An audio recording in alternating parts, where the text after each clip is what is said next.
میں یہ ہم سورہ آل عمران کی اس آیت کو کھول رہے ہیں دوسری آیت کا سہارا لے کر جو سورہ نحل کی ہے.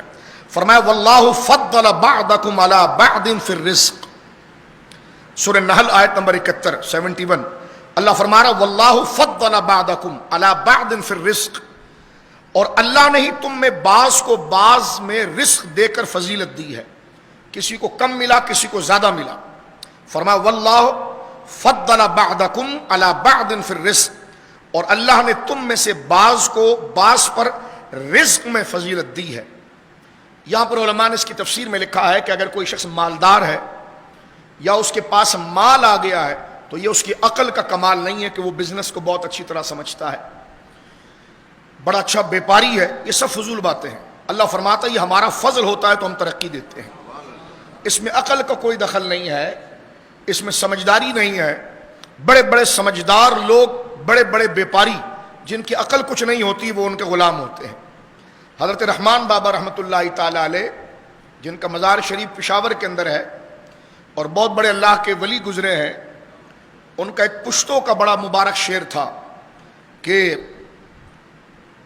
پشتوں میں انہوں نے بڑی ایک پیاری بات ارشاد فرمائی تھی کہ بخت غواڑا ہنر مغواڑا رحمانہ، یعنی یہ قرآن و سنت کا ترجمہ یہاں پر کیا کہ خدا سے قسمت مانگو ہنر مت مانگو. بخت غواڑا ہنر مغواڑا رحمانہ دا ہنر مند بختور غلامانانوی.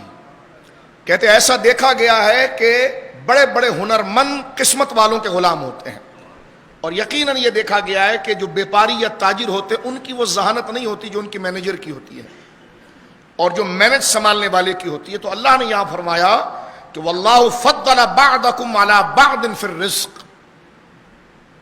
کیونکہ رحمان بابا اللہ کے بہت بڑے ولی تھے اس لیے میں نے وہ شعر یہاں پر ذکر کیا. توجہ کے ساتھ نمبر 71 کا ایک حصہ بیان کیا ہے. صرف اس ایک حصے کی وضاحت کے لیے ہم سورہ زخرف کی طرف پھر آتے ہیں. اللہ فرماتا اہم یقسمون رحمت ربک نحن قسمنا بینہم معیشتہم فی الحیات الدنیا. اللہ اکبر. ارشاد ہے کہ کیا وہ آپ کے رب کی رحمت کو تقسیم کرتے ہیں؟ ہم نے ان کے درمیان ان کی روزی ان کی دنیاوی زندگی میں تقسیم کر دی ہے. فرمایا اسی طرح آیت شورا کے اندر سورہ شورا کی آیت نمبر 27 میں ذکر ہوا ہے کہ وَلَوْ بَسَطَ اللَّهُ الرِّزْقَ لِعِبَادِهِ لَبَغَوْا فِي الْأَرْضِ وَلَكِنْ يُنَزِّلُ بِقَدْرِ مَا يَشَاءُ. اب اگر کوئی یہ سمجھے کہ جناب میں تو غریب رہ گیا، اس کو مال زیادہ مل گیا، تو یہاں پر قرآن کریم نے یہ بات ذکر کر دی ہے کہ ہم اگر کسی کو مال کی فراوانی دیتے ہیں تو یہ ہمارا فضل ہے اور ہم اپنے فضل سے اس کو نوازتے ہیں. ایک بات، اب جس کو اتنا مال نہیں مل پایا، اتنی جاگیر نہیں مل پائی، تو وہ یہ کہے کہ اس کو زیادہ کیوں مل گیا مجھے کیوں کم مل گیا. تو سورہ شورا میں اللہ رب العالمین نے ذکر فرمایا اس دوسرے طبقے کے لیے. فرمایا وَلَوْ بَسَطَ اللَّهُ الرِّزْقَ لِعِبَادِهِ، اور اگر اللہ اپنے تمام بندوں کے لیے رزق کو کھول دیتا کہ نوکر کوئی ہوتا نہیں سارے سیٹ بن جاتے، غریب کوئی ہوتا نہیں سارے امیر بن جاتے، مزدور کوئی نہیں ہوتا سارے گویا کہ بڑے بن جاتے، تو اللہ فرما رہا وَلَوْ بَسَطَ اللَّهُ الرِّزْقَ لِعِبَادِهِ، اگر اللہ اپنے سارے بندوں کے لیے رزق کو کھول دیتا لَبَغَوْا فِي الْأَرْضِ، تو وہ زمین میں بغاوت کرتے، فتنہ کرتے، فساد کرتے. فرمایا وَلَكِنْ يُنَزِّلُ بِقَدْرِ مَا يَشَاءُ، لیکن اللہ سب کو جانتا ہے، ان کی طبیعت اور مزاج کو جانتا ہے، تو وہ جانتا ہے اپنے علم کے مطابق، تو پھر وہ جس کی جیسی حیثیت ہے اتنا رزق اس کو دیتا ہے. تو یہ بات واضح ہو گئی.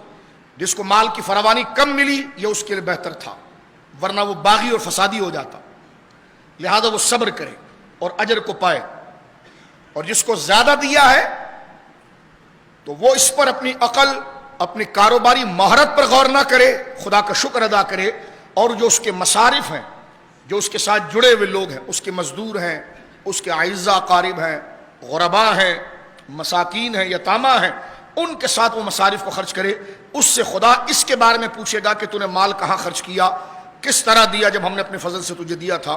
اور جس کو کم دیا اس سے پوچھا جائے گا کہ تو صرف لالچ میں پڑا تھا اور ہماری تقدیر کے خلاف کر کے اس سے حسد اور چوریاں کر رہا تھا، یا پھر تو اس پر صبر کر کے اجر پا کر ہماری رحمت کو سمجھ رہا تھا کہ تجھے اگر کم دیا گیا اس لیے کہ ورنہ تو باغی اور یہی مال تیرے لیے فساد بنتا، اور جس کو دیا گیا ہے اس سے اس کے حساب کے بارے میں بات کی جائے گی۔